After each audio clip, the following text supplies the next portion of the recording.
ناظرین کی خدمت میں سلام و آداب. آپ دیکھ رہے ہیں وائس آف لداخ. آج جمعرات ہے، اگست کی 8 اور صفر کی 2 تاریخ. آج کی تازہ ترین خبروں کے ساتھ میں سعید ہاشم رضوی حاضر خدمت.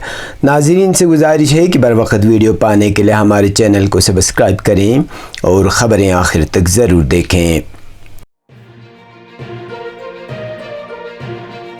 آپ دیکھ رہے ہیں آپ کا پسندیدہ news channel voice of Ladakh.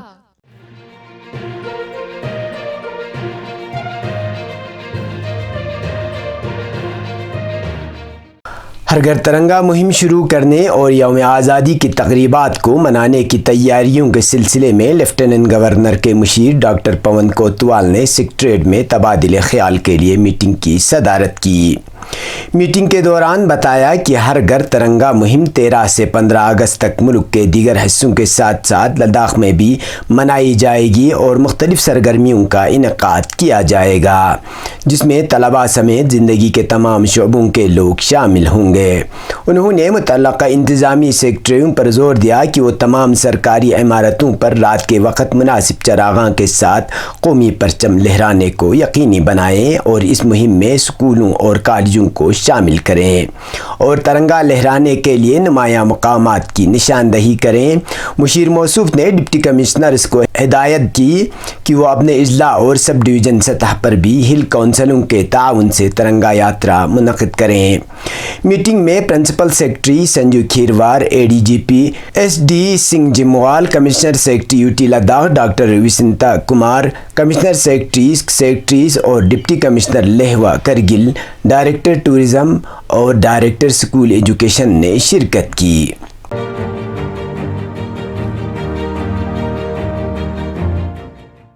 Director college affairs university of Ladakh professor تاشیل داوا نے سانکو کیمپس ڈگری کالج کا دورہ کیا.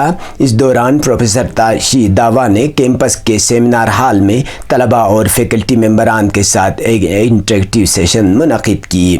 پروگرام کا آغاز مہمان کے رسمی استقبال کے ساتھ روایتی خطق سے ہوا.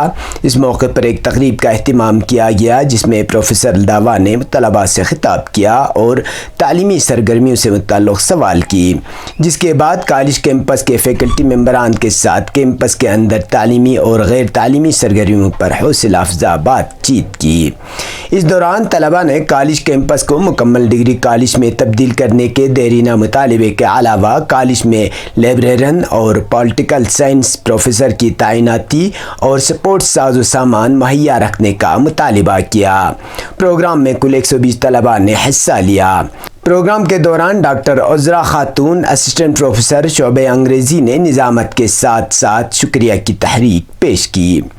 یاد رہے Sankoo sub division U T Ladakh میں آبادی کے لحاظ سے سب سے بڑا سب ڈویژن کے طور پر جانا جاتا ہے. اس سب ڈویژن میں 7 ہائر سیکنڈری اسکول موجود ہیں جہاں سینکڑوں کی تعداد میں بچے زیر تعلیم ہیں.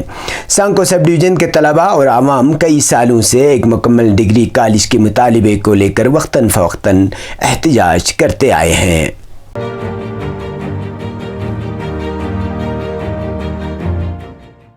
دلی یونیورسٹی کے شعبہ فزکس اور ایسٹرو فزکس کے پروفیسر پی ڈی سہارے نے گزشتہ روز گورنمنٹ ڈگری کالج دراس کا دورہ کیا. اس موقع پر مہمان پروفیسر کا روایتی خطق سے استقبال کیا گیا. انہوں نے فیکلٹی ممبران کے ساتھ بات چیت کرتے ہوئے اعلیٰ تعلیم میں اپنے تجربات کا تبادلہ کیا. پروفیسر سہارے نے مزید کہا کہ اساتذہ کی پروفائلز طلباء کی کارکردگی کو نکھارنے میں اہم کردار ادا کرتے ہیں، اس لیے اساتذہ کی بہتر کارکردگی، والدین اور اساتذہ کی ملاقات اور سابقہ طلباء کی انجمنوں سے متعلق فیڈ بیک حاصل کرنے کی ضرورت ہے. آخر میں پرنسپل ڈائریکٹر امجد علی عباسی اور انگریزی کے اسسٹنٹ پروفیسر ارچو فاطمہ نے مہمان کا شکریہ ادا کیا.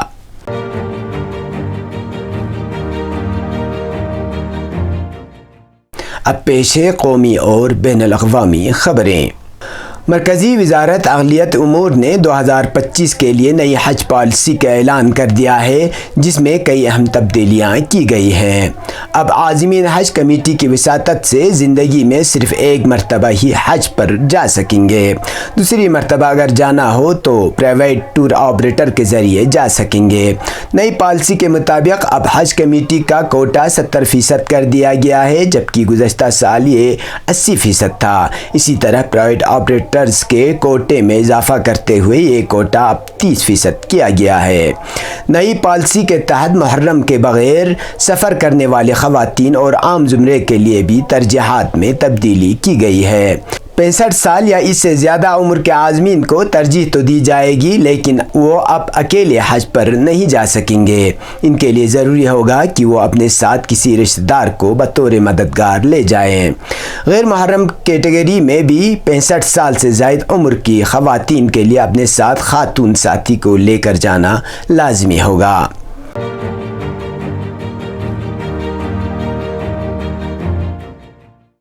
خبروں کے مطابق برطانیہ میں مسلمانوں اور مہاجرین کے خلاف نسل پرست گروہوں کی غنڈہ گردی اور انہیں ڈرانے دھمکانے کا سلسلہ گزشتہ ایک ہفتے کے دوران کئی شہروں میں پھیل گیا ہے۔ لندن میں ہندوستانی سفارت خانے سے جاری ہونے والے بیان میں کہا گیا ہے کہ ہندوستانی شہریوں کو ہدایت دی جاتی ہے کہ وہ مقامی سیکورٹی ایجنسیوں کی جانب سے جاری ہونے والی خبروں پر نظر رکھیں اور جن علاقوں میں احتجاج ہو رہے ہیں وہاں جانے سے پرہیز کریں۔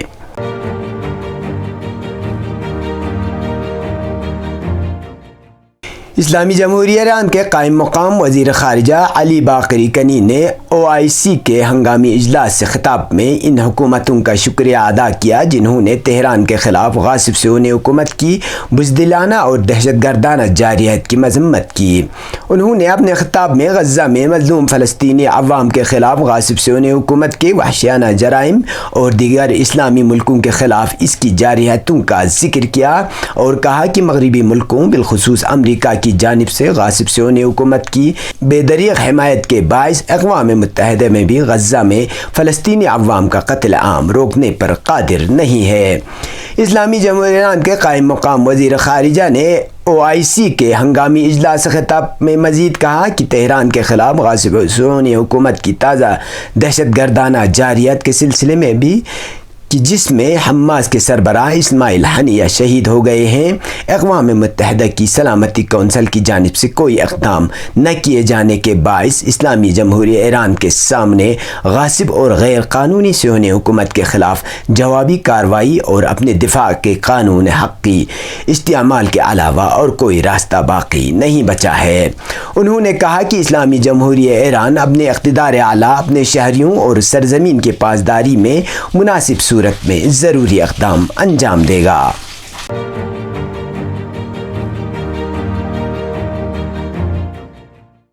خبر رساں اداروں کے مطابق یمن کی مسلح افواج کے ترجمان بریگیڈیئر یحییٰ سری نے بتایا کہ یمنی افواج نے بحر احمر میں ایک دن میں 3 کارروائیاں انجام دی ہیں۔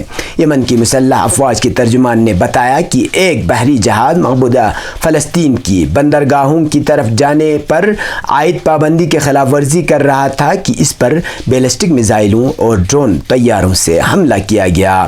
یمن کی مسلح افواج کے ترجمان نے بتایا کہ ایک امریکی جنگی جہاز کول کو خلیج عدن میں کامیاب ڈرون سے حملے کا نشانہ بنایا گیا۔ انہوں نے بتایا کہ امریکہ کے ایک اور جنگی بحری جہاز لاہون پر بیلسٹک میزائل سے حملہ کیا گیا۔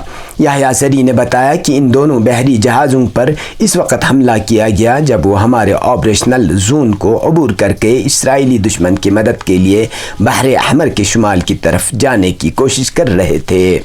یمن کی مسلح افواج کے ترجمان نے بتایا کہ امریکہ کے یہ دونوں بحری جہاز ہمارے میزائلوں اور ڈرون طیاروں کا مقابلہ کرنے میں ناکام رہے۔ یہ تھی اب تک کی خبریں، اسی کے ساتھ مجھے اور میرے ساتھیوں کو دیجیے اجازت۔ اللہ حافظ۔